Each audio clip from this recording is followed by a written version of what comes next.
So, this is History 320. Is everyone in the right room? I know you are. We just took attendance. So, very quickly, I'm going to go through the syllabus. We meet on Mondays and Wednesdays here physically. On Fridays, it will be online. This is in part an accommodation to our remote student, which I spoke to you already. So I'll get to that in just a minute. I just kind of wanted to lay that out for you. We meet here, 2:04, polling, 8:55 to 9:55. For those of you looking for the syllabus, simply go to course content.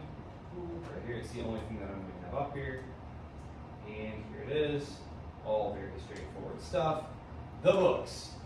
So this is my main concern. Everything else is very boilerplate stuff. You've all had me in class before. Course objectives and all that stuff, that all really stays the same because I teach the same types of classes. It's mostly upper level undergraduate classes in political science and history. The text. Here we go. We have multiple texts.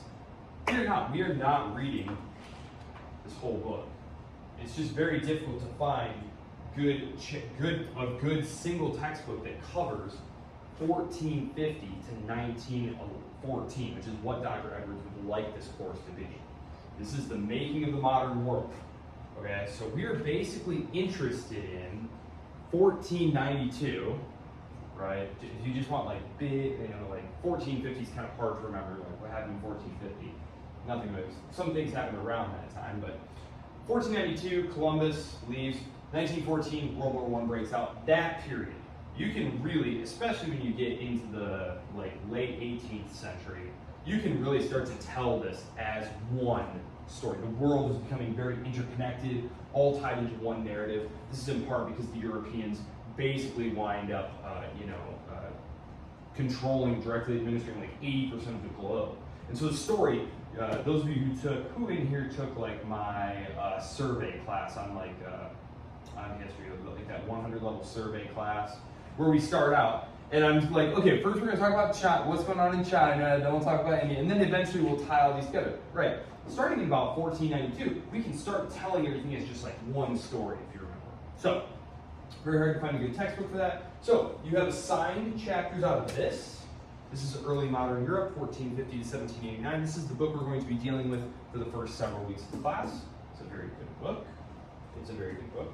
Your first chapter that you will be reading is actually chapter 1, I believe, right? Yes. And this is Europe in the World of 1450. That is your reading for this week, right here. It's actually a very good read, very good read. We can talk more about the book if you have any questions. Then, right here, I have individual chapters labeled. So obviously, the Age of Revolution, all three of these chapters, this is one book. Now, I brought a physical copy, but the nice thing is here, is I didn't want you guys to have to buy a bunch of physical copies. These right here, these hyperlinks, these should take you directly to, sorry. The link doesn't work through that, that's what I was asking. Oh, how fascinating. It doesn't work through Brightspace. No, I've been trying Oh, to really? Oh, really? Okay. Wow. Except for that book, and it's running two other chapters a day, but right. It doesn't want to do that, huh? All right. Let me pull it up on here, and then we'll try. Well, we don't need this book for a couple of weeks, so I'm glad that we did that. This is available free online. I'm just going to pull up the syllabus right now on this computer here to confirm that it is still available. You're saying that the link, when you put it on Brightspace, does not work? Well, it's not an option. It's not an option. Okay, I'm just going to try it real quick here. Control, click. Unless someone else has got it. Bingo, bango. Yes, it is still up and active. I will try posting this just directly, like really ugly, like the actual whole link. Actually, I'll do it right now. I'll post it right now. It's going to be ugly, but I'm going to put it on there right now on Brightspace under announcements. And I just want you to check and see, like, hey, if I click this now, will it just take me to the text? So this will be ugly and it will be there permanently, but we're just going to do this to make sure that's part of what day one is for. Okay, announcement. And so this link that's coming up here is the Age of Revolution. It is the actual text. I've read large portions of this online on this specific site, so I know that this is good. The announcement. Revolution.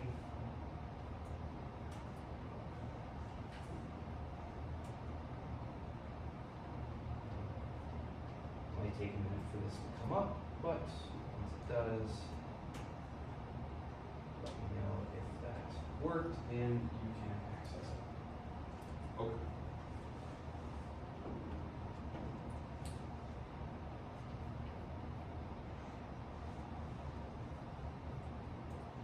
Here it is.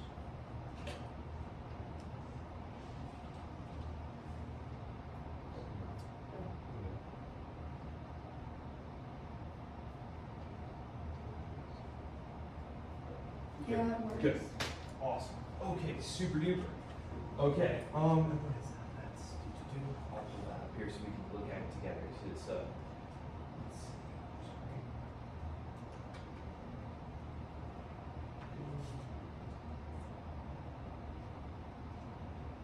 I know you're all just dying to see the amazing PowerPoint I put together today. I promise we are going to get there. It's a glorious PowerPoint.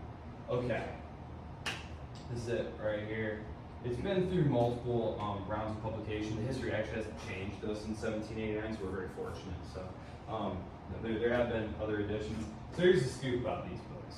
If you look up Eric Hobsbawm, the English historian who wrote this dude is a Marxist historian. I'm obviously not a Marxist.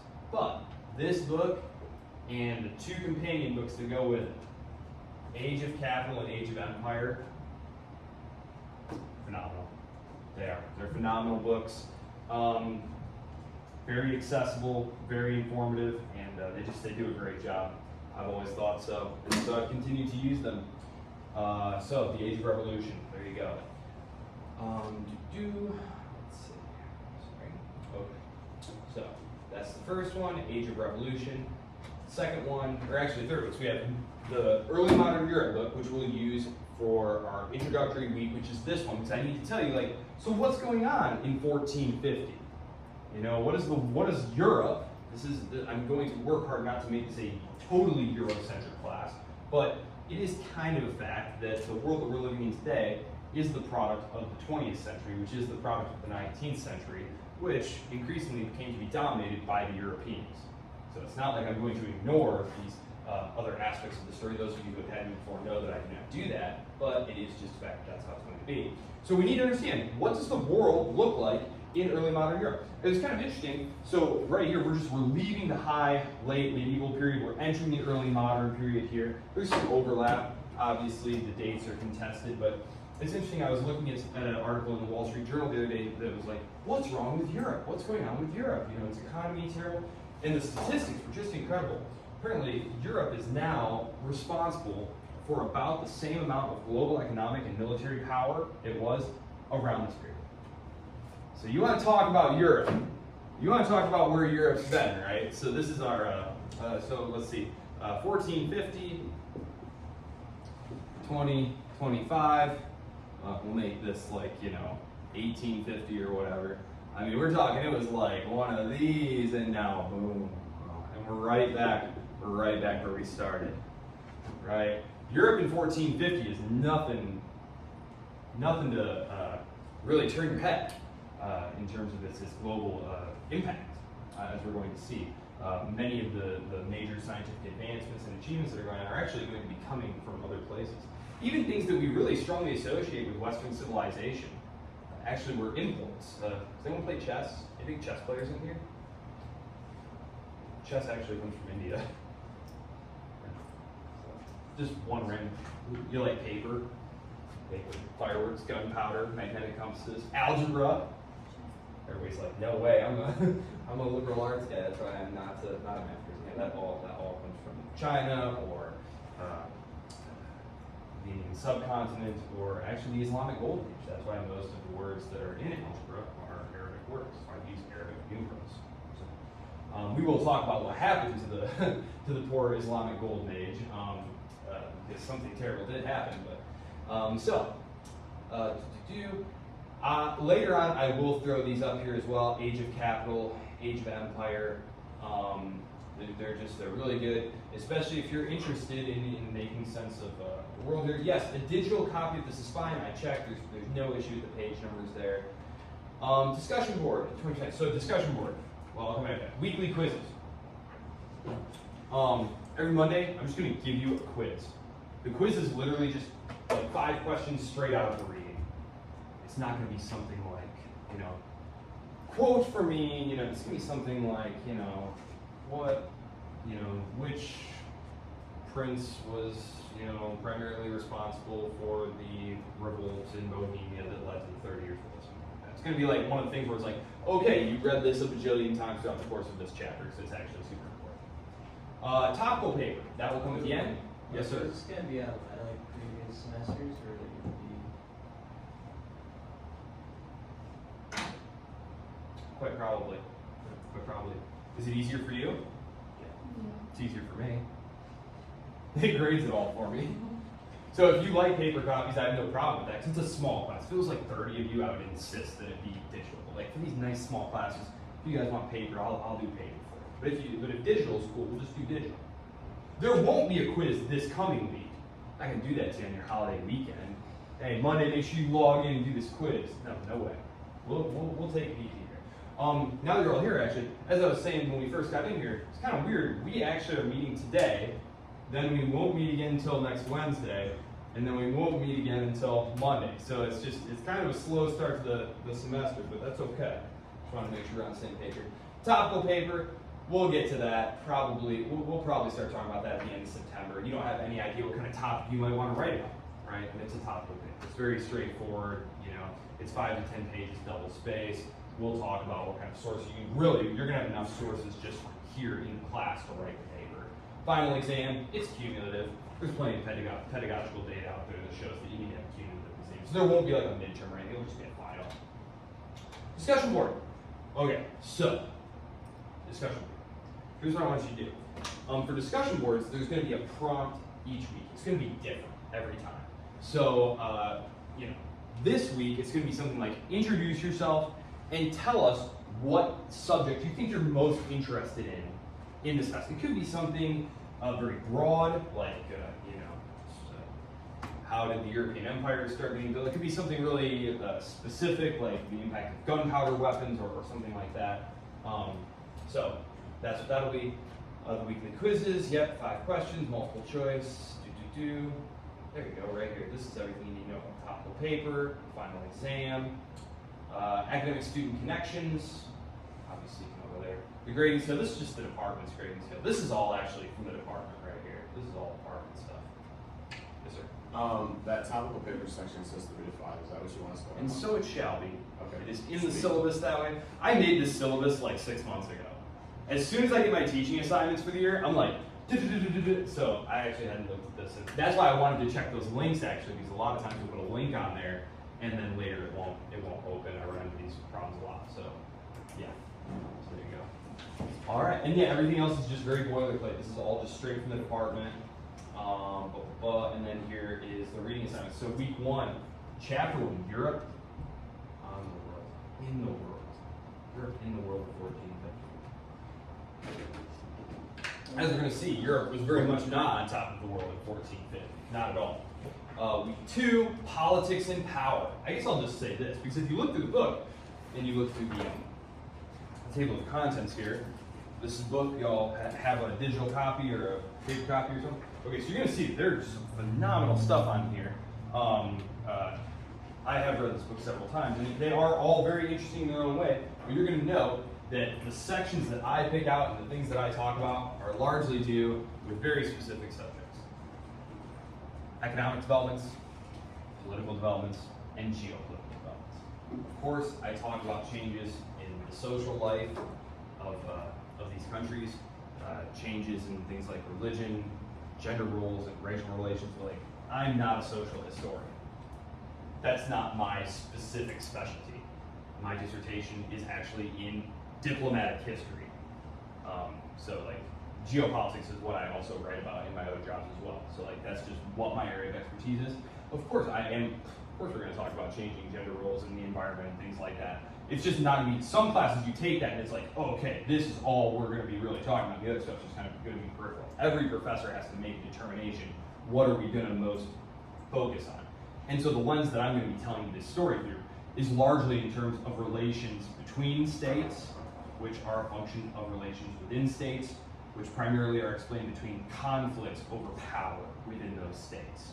So that's usually what I'm interested in, is power relations. And of course that has economic implications, social implications, political implications. So, okay. Any questions about the books or anything that I've said so far before I open this phenomenal PowerPoint for you all? No? Okay then.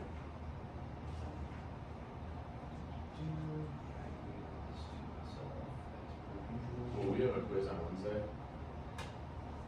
No quiz for this coming week. Oh, okay. No quiz for this coming week. Enjoy your holiday weekend. Shake the cobwebs off. It's gonna be a long semester. I have no problem with just easing into this thing. It's gonna be a good amount of reading. I would recommend staying up on the reading, even reading a little bit ahead. Like, it's only one, I believe I assigned one chapter per week. But you might look and say, oh, well, you know, this chapter this week is only 20 pages long, 25 pages long, piece of cake. It is dense. Be prepared to look things up. You don't have to look things up, but, you know, like, if you really want to get the most, I'm not going to tell you what to do about that, but, like, for me, if I encounter something, whether it's a word or a concept or a person, like, I'm right away. I'm right on there. Oh, I should probably address this. ChatGPT, any kind of like language learning model. Anyone use one? Right? Everyone, right? I hope all of you. Do you all take advantage of this miraculous resource? Oh man. Okay, so here's the scoop with that. I use ChatGPT, I use Scholar GPT most of the time actually. It is dead useful. It's dead useful. But like any tool, it is only as useful as you know how to make it, right?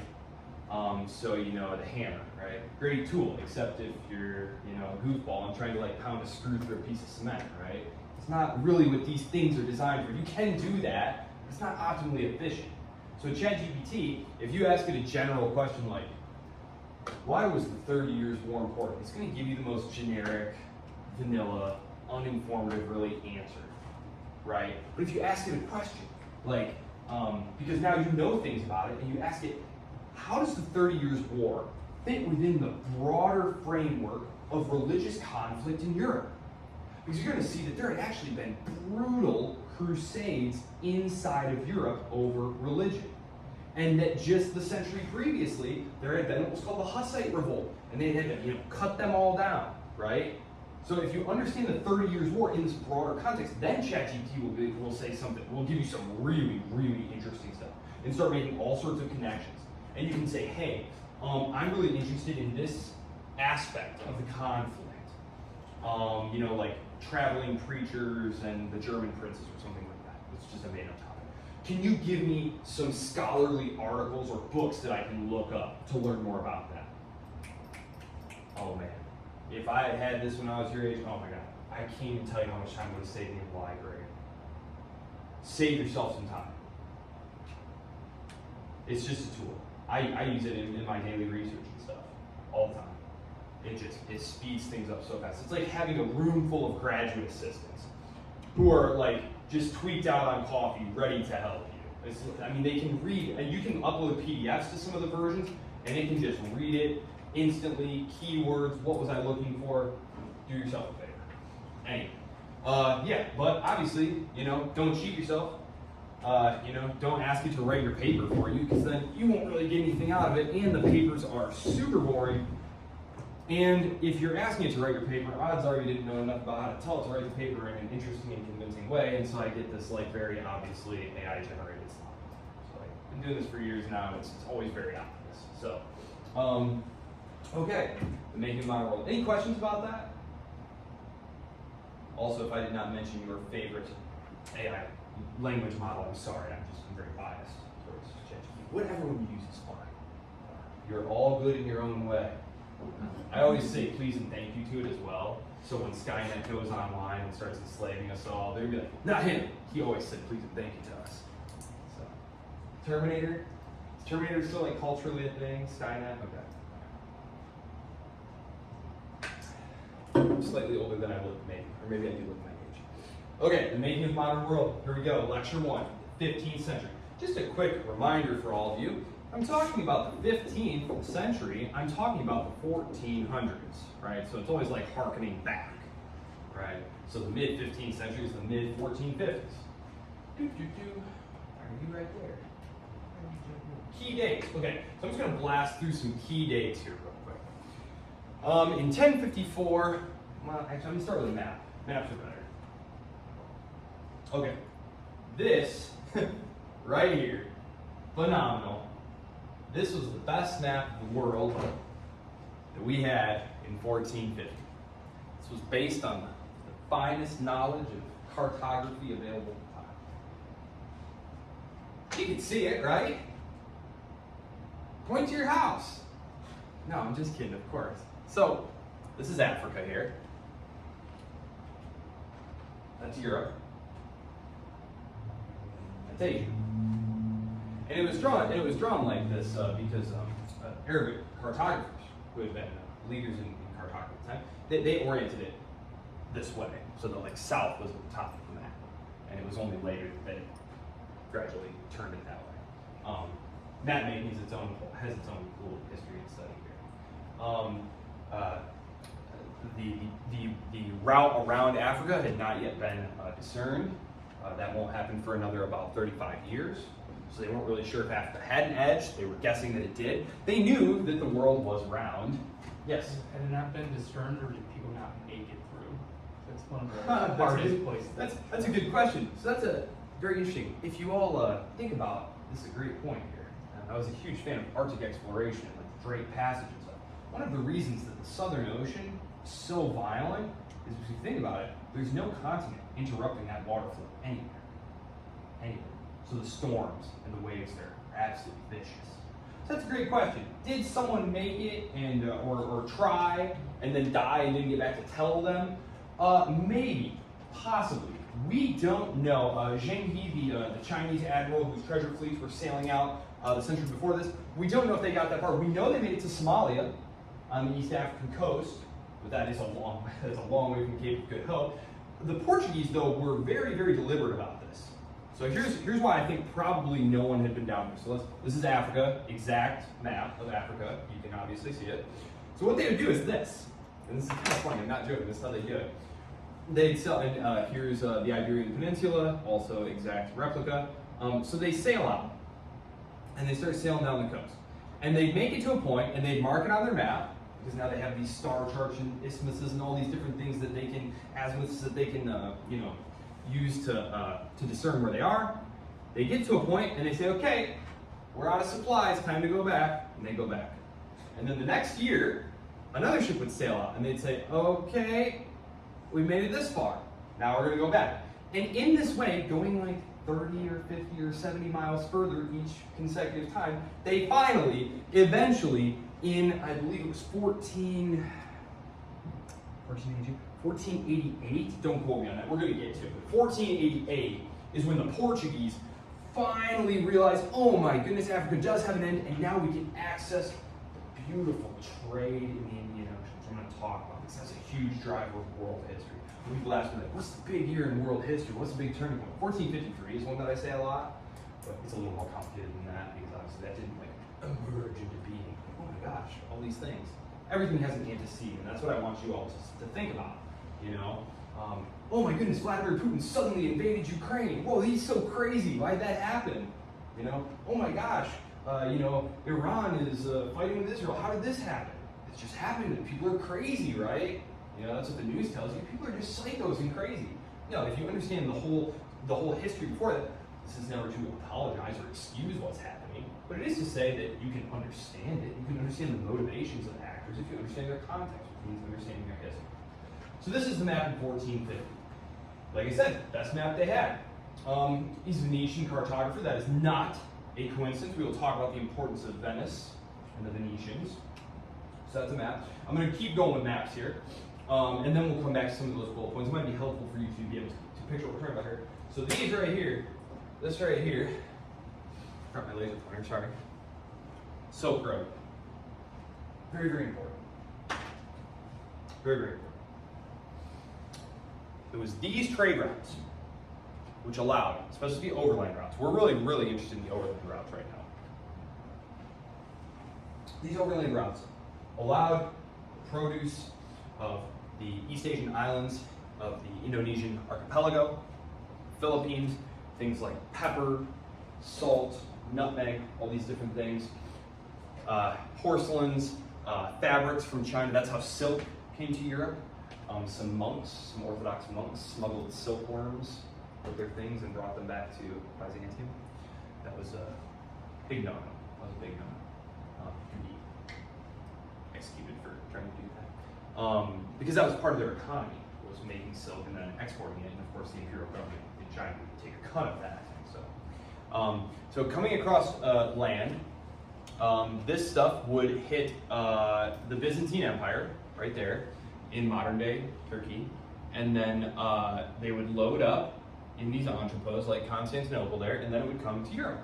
And it was the Venetians and the Genoese who dominated this trade. The Pisans were in there, but we'll talk about the poor luck of the Pisans. I have some sympathy for the Pisans. So, a couple things to note here. First of all, what do we notice about these red lines? What do we notice about those? What do we know about the topography of Central Asia? It's just the plains. Plains. Right over the Himalayan mountains. Okay, so we're talking about deserts, mountains, thousands of miles, right? This is not cheap stuff. Carrying things over land is insanely expensive, right? I think I always give the example, like if I load 5,000 pounds onto a wagon, I'm not sure that all of us together can like pull that thing around the track down by the field house, right? But if I throw 5,000 pounds on a flatbed barge and hook a rope to it and walk along the side of the shore, I can basically drag that sucker along by myself. It might take me a minute to get it going, just to stretch out a little bit first, but point being, traveling over land, it's insanely expensive. Friction, gravity, all that stuff. Way better to travel over the sea. Now, so it was always very expensive to get stuff from China and India. There was very high demand for it. When Byzantium, right here, falls, 1453, Constantinople is finally captured by the Ottoman Turks. This is what is going to provide a huge impetus for the Iberian explorers, the Portuguese and the Spanish, to go start looking for a safe route over the seas to access the Chinese and Indian markets. This is a huge driver of world history here. So this is what's being lost. When I go back to the big key important dates and I talk about the fall of Constantinople, that's why this was important. It shut off their economic access to the most developed markets and products in the world. So, okay. At the hub here is actually Italy. Weird, so you're like, Italy? Aren't they just like, bad at fighting wars and stuff? Like that's, because most of us are like 20th century, that's our frame there. Italy, they were the Romans and they were strong and then they come back and they were bad at war now. I don't know, what happened in those 2,000 years? Great question. So what happens here is we have an incredible polycentric political order. That means there is no clear center of power in Italy. And this actually leads to Italian flowering during this period. Italy is actually sort of the home of many of the things that are going to make modern Europe so powerful. Things like double entry bookkeeping, things like commercial customs houses and banking operations. And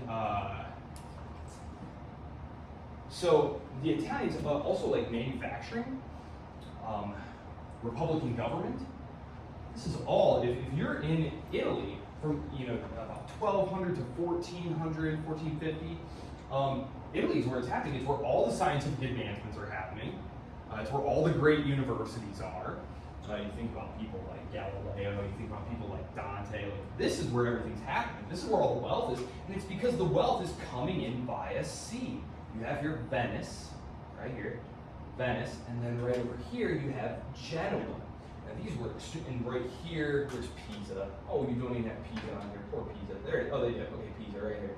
So, these port cities, okay, they're little like city-state Greek republics, right? And they're enormously wealthy and powerful because of the trade that they are doing with China, with Constantinople, with the Indian subcontinent, which is all coming across the Silk Road. It's making them incredibly wealthy, incredibly powerful. They have a monopoly on this stuff. And eventually the most powerful of these states is going to be Venice, the Venetian Empire. So that's the picture of Italy here that we're going to have. I'm actually, if this were a sort of like a medieval or late medieval class, we would talk about Italy a lot, but actually Italy is going to kind of go by the wayside here, so I'm just going to dispense with Italy really quickly. Because one thing you might notice here is, okay, so the papal states are ruled by the Pope, right? Naples down here, here's the problem with this area of Italy, and like, huge Italophile, those of you who know me know I love Italy and Italian history, there's nothing down there. There's no good navigable rivers, there's no good deposits for industry, it's incredibly hot and mountainous, there's nothing useful down there if you want to be projecting lots of state power, which is going to become extremely important, because right after this time, what's going to start happening is the French state is going to start building itself up into a centralized monarchy, right? Dispense some serious business here. Same thing's going to happen with the Holy Roman Empire. Same thing is going to happen with unified Spain, because around this time, Spain is much like Italy. It's a bunch of warring little states. We're going to talk about the reconquest of Spain from the Muslims, because that's a big part of this story. But so during this medieval time, the fact that Italy is highly decentralized isn't a problem for its security. It's not a problem. As these other states start to centralize, and all of a sudden armies go from being like, I got like 15,000 guys, we're pretty tough. All of a sudden, the King of France marches down with like 150,000 guys, and is like, knock, knock, knock, let me in. And they're like, oh my gosh, what do we do? Never seen this many guys before. Warfare and stuff is going to change as you can amass and concentrate more resources, right? A large degree of history is, it's funny because, you're like, might doesn't make right, and then you look at the history book and you're like, oh wow, geez, it actually, looks like that is what happened. It was whoever could deploy the most organized force in a deliberate manner wound up getting right to history books. That's why if you read the history books, you find that the good guys won every single time. It's kind of weird, isn't it? Wow, what are the odds of that? The good guys won every war. Good. Okay, so this is Italy. Yes, we won't get a chance to talk very much about them. They do mention things like Renaissance Italy, things like they're introducing advanced mathematics from the libraries of Baghdad, which is going to be destroyed here shortly. It was actually being destroyed right around this time. We'll get to that. They're introducing things like advanced mathematics, and they're applying these things to navigation. They're taking these things like magnetic compasses, for example, right? And actually, originally magnetic compasses pointed south, so that's one of the reasons that they had that there on the map. But so that's Italy, and that's why Italy is so powerful and important. This is where the main ones are. Eventually, there's all sorts of like dynastic claims, and they're going to mention things like right here. Sicily is ruled by Aragon, and I'm going to at some point say Aragorn. Are there any Lord of the Rings people in here? Okay, at some point I'm going to say Aragorn. I always do. It's Aragon. There's a kingdom of Aragon, and there's a kingdom of Castile. And there's other Spanish kingdoms too. But Aragon and Castile are the most powerful. And eventually, very shortly here, right around 1492, they're going to join their houses together and make unified Spain. But Sicily, we think of Sicily as being part of Italy, but actually Sicily changes hands quite a lot. And for long periods of this time, it's going to be ruled by the Spanish crown.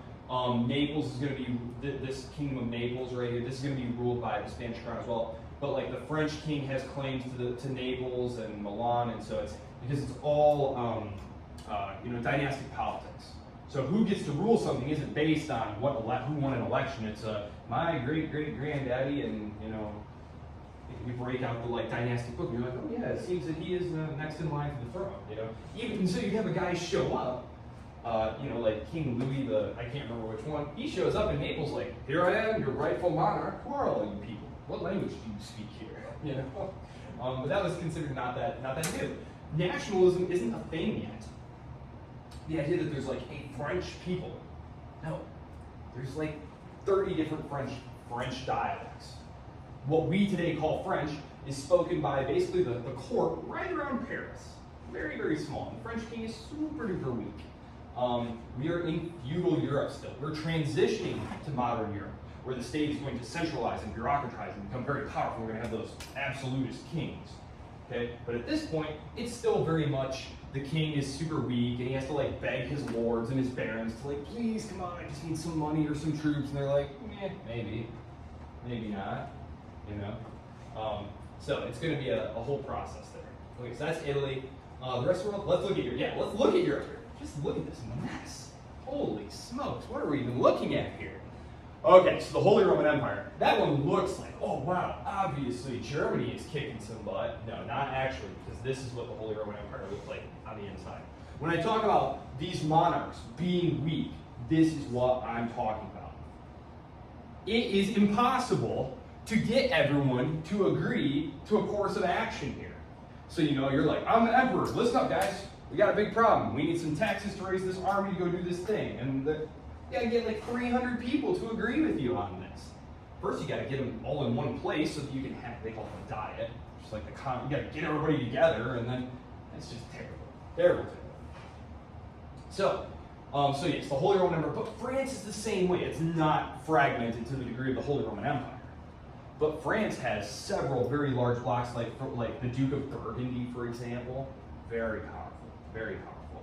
Eventually, the French kings are gonna have to, you know, cut them down to size, literally with swords. That's how that happened usually. The English controlled large parts of France here, because of course in 1066, this is going back a little bit. But this is why like Anglo-French relations and like the 100 Years' War, they're going to mention it. What had happened is you had these Viking dudes. They came down looking for pillaging and stuff, and they basically settled here in Normandy, and they wound up invading England.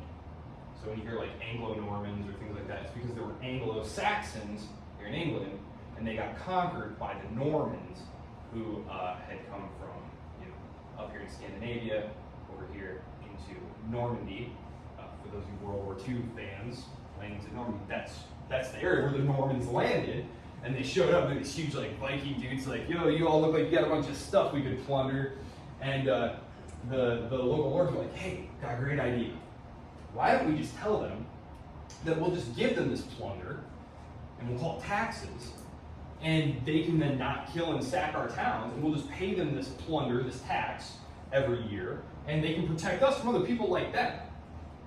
That's basically how that works. It's called the stationary bandit theory.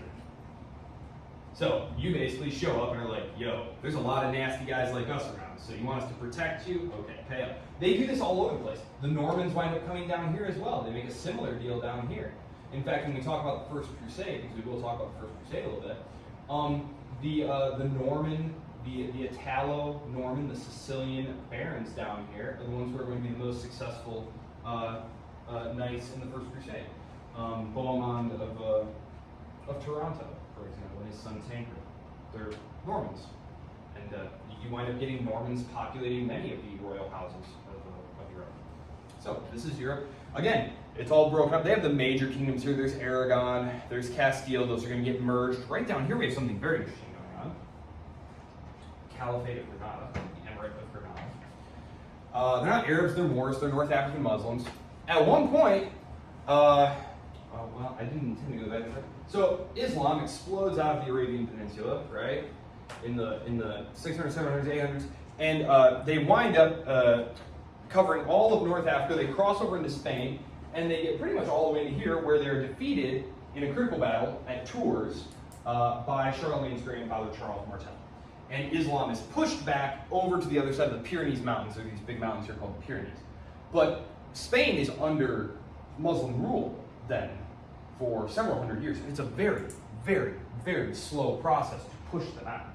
And it's only completed in 1492. So 1492 is a great date to keep in your mind for a lot of reasons. It's when the Spanish crown retook the rest of Spain, and it's when they sent Columbus out. And the coincidence of these dates is very interesting. So this is Europe. It's incredibly fragmented. The big states, we can start to see them coming into being though. So let's go look at, yes, oh my goodness. Okay. All right, the rest of the world really quickly before I come back to Europe. The Americas, because we're obviously going to jump over to the Americas in the coming weeks because Columbus is going to go over there. The Americas won't be a huge focus on things except as like a piggy bank, because the Americas don't become really central to world history until America, the United States, that is, starts, really throwing its weight around. That really doesn't happen until like the late 19th, early 20th centuries. So I know for a lot of us, it's like, well, America is obviously at the center of the world's history. And no, not really. We're hardly going to mention the United States. But here are the big empires that the Spanish conquistadors find when they arrived. They had the Aztecs, right here in central Mexico, and the Incas. Here. The Ottoman Empire, I've mentioned the Ottomans many times. The Ottomans started out as just kind of one of a handful of military groups that the Byzantines were having to fight with. I'll talk more about the Byzantines in a minute. Well, maybe not. Right here. Okay, so right here, you see this dividing line? Right here, where I'm making it with the cursor? Right, so way back in Roman times, right, Diocletian and some of the other emperors started to think we should cut the empire in half, an east and a west, right? An east and a west empire. Is that familiar? That's where we're basically familiar. And then Constantine founds the new city for the eastern half of the empire, Constantinople, Istanbul today. Okay, so in the 5th century, the Western Empire falls. It's overrun, transforms, whatever you want to say. It's clearly something is different. They used to talk about it as like, it was overrun by the barbarians and it fell and stuff. More modern scholars say, well, it was kind of a gradual transformation into successor states. Whatever. Point being, it's not there anymore.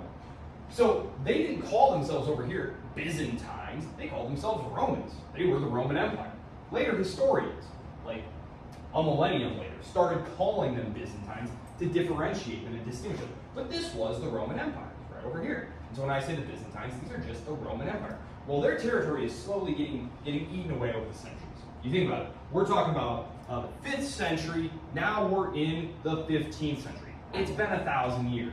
It's been rocky too, and we'll see parts of the reason why. They're really down to about the city of Constantinople by the 1450s. Now, Constantinople was impregnable. Well, at least until the advent of massive gunpowder weapons. Because Constantinople is built onto a promontory, right? So, it's surrounded by water on one side. Yeah? Other side, protected by these massive walls called the Theodosian walls. So there's a very narrow way to approach it from land. So it's all sea over there. So you can't besiege it because they control the sea, so they can just resupply it by the water. And you can't really take the city either, even if you control the countryside, because these walls are enormous. And if you get over one set of the walls, while they're shooting arrows and pouring boiling oil and stuff on you, you're in this like massive pit basically. And ahead is another one of those walls. But now you're in like just a killing zone, right? Like they're above you, you're down here in this confined area. There's a reason that even when things are going badly for the Byzantines, the city of Constantinople itself still is able to withstand siege. And it is in 1453 that Mehmed the Great, the Ottoman Sultan, brings in the cannons, and they reduce the walls. They literally just blast the walls down. It's over in a day. So, as you can see here, Turkish expansion. In the 1300s, they're occupying this little tiny area here. They're like a client state. The Byzantines would use their wealth to like hire them to go fight, other enemies here. And they gradually expand. As you can see, actually, they start moving into the Balkans here, what we call the Balkans, like Serbia and Montenegro and Macedonia and stuff. They start moving into here long before they actually wind up taking Constantinople. That's a century before. And there's all sorts of incredible battles, and we'll see some kind of overlap there because, of course, this is where the Holy Roman Empire butts up against them, right? So they're having to fight the Turks and stuff. And this all matters because in a second I'm going to start talking about the Crusades and tying all this together.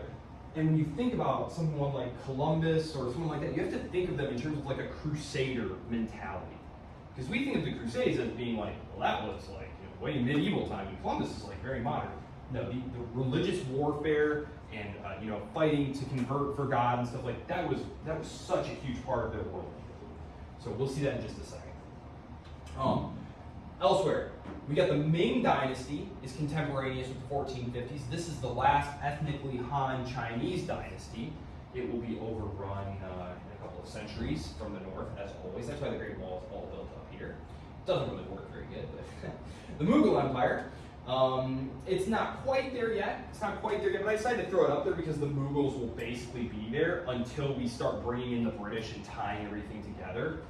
Prior to this, there was a bunch of like feuding princely states.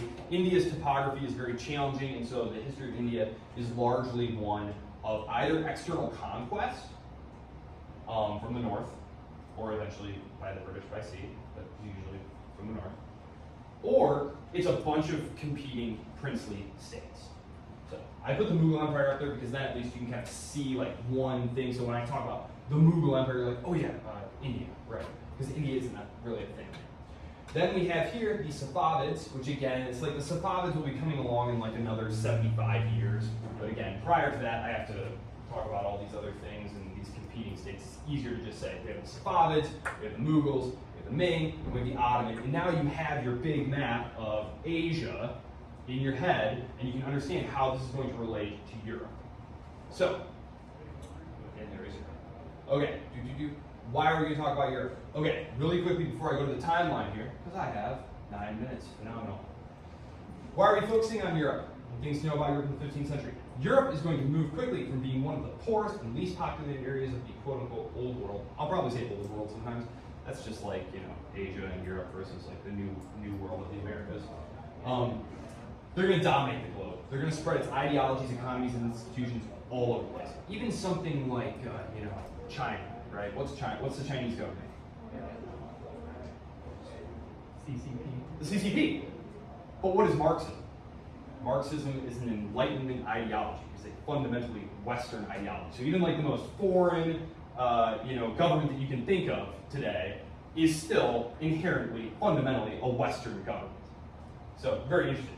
And of course, they all have European-style central banks, which trace their way back to Holland in the late 15th century, and then the Bank of England. So it's very, very true. Even the idea of nationalism, product of the French Revolution. Think about people being nations. Yet there's been peoples since the beginning of time. Nationalism is very new, as we'll talk about. Europe's relative power peaks in the early 20th century. In 1914, Europe is on top of the world. They control pretty much everything.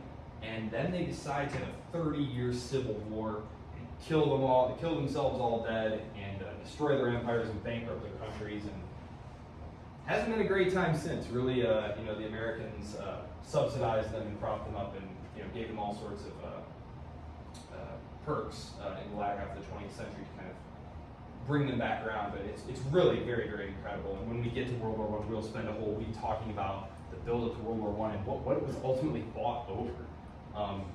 So it's really quite tragic. So, because of course World War I gave us communism and Nazism and all those great things. So, would have been better not to do that. Europe's relative power peaks, blah, blah, blah. Yes. And now, as I said in the Wall Street Journal the other day, they were hitting me with all these statistics. I was like, wow, was that? I mean, I knew things were bad. I didn't realize it was that bad. But Europe's global share of military and economic power is now, as a percentage, basically what they think it probably was right around 14 billion when we started. So, wow. Boom and bust. So, a couple things to know. The language of diplomacy and education was Latin. We are in Christendom, church. Protestant Reformation has not happened yet. The language of diplomacy and education following the 30 Years' War will gradually become French. The Renaissance or rediscovery is reaching its apogee in Italy. This means they're rediscovering all of these older ways of thinking about the world. No longer is it going to be a strictly Christological, Christian interpretation of the world. They're going to start looking at the Romans and civic humanism and how did the Greeks understand the world. And they're going to start copying their architecture and their art, recreating these things.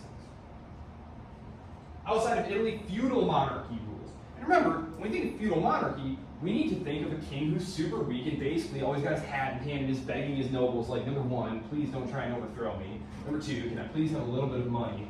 Always begging for them. Will you please listen to me? Major wars are ongoing. The 100 Years' War. This is basically fought over whether or not the English should still control part of France because the Normans hold that part of France and now the Normans rule them. So it's important though because of military innovations that we see. Because the English have this thing called the longbow. Okay, and we're talking about the age of plate armor here. So in the late medieval period, into the early modern period, the way you won battles was pretty simple actually. You got a whole bunch of your dudes lined up in a line. You had your heavy armor and you rode these horses that were like, they weren't like horses that we like see, oh look at that horse. These things were bred. They don't even breed them anymore. They died a long time ago. They're called destriers, huge war horses. Like just these monstrous animals. And you would line up in a line like that, and you would sweep in with a cavalry charge and just crush whoever it was. Now it's hard to get one of these lined up because like, well first we need to find a nice flat area here, and then we need to get everybody lined up and make sure the ground's not too soft and stuff. So, you know, I'm not joking, it'd take a while to get a battle, and you have to suit everyone up, and then basically both sides had to agree to have a battle. If one side didn't want to have a battle, there wasn't going to be a battle. But now we're going to see some innovations. Number one, footmen, pikemen. All of a sudden, we've got these innovations in infantry tactics that allow them to withstand these charges. Also, longbowmen. All of a sudden, these English longbows can punch right through plate armor. And yes, a crossbow can punch through plate armor, but have you ever like seen an old school crossbow? Okay, you had to like basically like sit down and like hand crank it and stuff. And if you were super duper fast, you could probably shoot like 1 or 2 in a minute. And you're dead, 100% dead. Longbow, all of a sudden, we're talking about like, you know, their arrows block out the sun. Yeah, for real. Now it's just raining on you, and we're gonna see some horrible battles in the 100 Years' War, where like, you know, half the French nobility will just get slaughtered by a bunch of English who are up on a hill, you know, and wouldn't come down. And the French were like, oh, you cowards, you know, we'll show you, and they charge up there and, you know, just get slaughtered. The Hussite Wars, that's another one. That's where the Swiss, we think of the Swiss now as being like, you know, just they're neutral. Nice Swiss. No, they were like some of the fiercest mercenaries, and they fight these wars, and they're phenomenal infantrymen. The Italian Wars, the Italians are fighting with each other, and with the French and the Spanish over control. Technological innovation, movable type is being invented. That's going to be critical for the quick dissemination of ideas. Books were incredibly valuable. They were incredibly rare. You might only see like 1 or 2 in your whole life, you know, and they're huge, and they're very time consuming and very expensive. Now all of a sudden you can just mass produce these babies. That's going to be huge. In terms of spreading literacy to the masses and ideas, and in terms of creating more national languages, because Latin was the language of the educated elite. Gunpowder weapons, yes, we're going to start seeing like cannons, artillery, very early, like muskets and things. So yeah, those are some things to know there. Let's really quickly just do a couple of major events here. Okay, so the Great Schism. This was when this is when the Orthodox and the Catholic Church split right before the Crusades. It was over papal authority. Basically, Constantinople believed that there should be a church council. Church councils should decide things, and that the leading bishops in Antioch and Jerusalem and Alexandria and Rome, that they should all govern together. And the Pope was like, no, actually, I am the direct descendant of St. Peter. I am the one who is actually in charge here, and if you can't deal with that, we're going to have a problem. First Crusade, 1096. Byzantine possessions are under attack. They're under attack. This is something really critical when we talk about reading history backwards and why we shouldn't do it. People today look back and they say, oh, look at those mean crusaders coming and trying to take all the Muslims' land. A bunch of imperialists, right? Actually, Palestine had been controlled by a Western power since the time of Jesus, right? Before that, Pompey, Caesar's rival, he's the one who took that.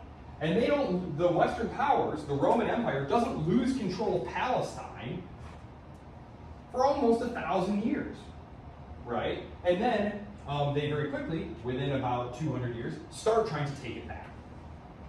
So you have to understand, from the Crusaders' mentality, it's like, hey, that was ours forever, and now we need to get our stuff together and go get that land back. So the First Crusade, that's what happens. There are also politics there. The Pope is trying to like consolidate authority around himself from his princes, because of the Great Schism. But as you can see here, in 1204, Constantinople gets sacked. You're like, wait, Professor, I thought you said 1453. Well, those dastardly Venetians. Basically, the Venetians told the guys on the Fourth Crusade, they were like, hey, listen, you got money problems, we'll lend you some money, blah, blah, blah.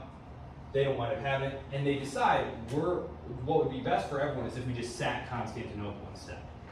So actually, it's one of the darkest moments really for Western Christendom. They sack Constantinople, the Venetians the failure of the Ninth Crusade. So this is the last canonical crusade. So think about 1492, so 200 years prior to that, that was the last of the canonical crusades. These were the crusades where Christian knights went and tried to retake Jerusalem, the Holy Land. But crusading did not stop. The crusader mentality did not stop. The Battle of Meloria right here, this just knocked the Pisans out of the contest for control of the Mediterranean. The Mediterranean, the Atlantic was nothing. You didn't go out there unless you wanted to die or maybe catch a fish or two. Trade was all in the Mediterranean. So that meant that it would be the Genoese and the Pisans and the Venetians. More crusades, tons of crusades. Still going on, battling in the Mediterranean to fight the Turks, the fall of Acre, expeditions from Cyprus. You also have battles going on land. As I said, the Turks are moving into the Balkans. So you have like the Crusade of Varna, where they get crushed. I mean, the King of Hungary and the Poles, they get killed. In 1464, they were planning another Crusade of the Holy Land. So again, 1492 is right around the corner. When they say like, oh wow, they have like the Inquisition with them and all these things, yes, of course, this is the world that Christopher Columbus was coming from. Inside of Europe, they were crusading as well, against Cathars and Hussites. And in the Baltic states, against pagans. And of course, in Spain, they were reconquering it from the Muslims. So like, religious warfare, this is the mentality of people of the 15th century. It is absolutely central to understanding their world. Okay, so as you are reading, keep that in mind. 1488, I was right. Okay, 1488 is when they realized that they can get around after that. Okay, so I will see you all on Wednesday. Have a phenomenal weekend. I will post the discussion board. It's really just, hey, I'm so-and-so. I know you all, but hey, I'm so-and-so. Make sure your classmates meet, and I'm really interested in this. Right?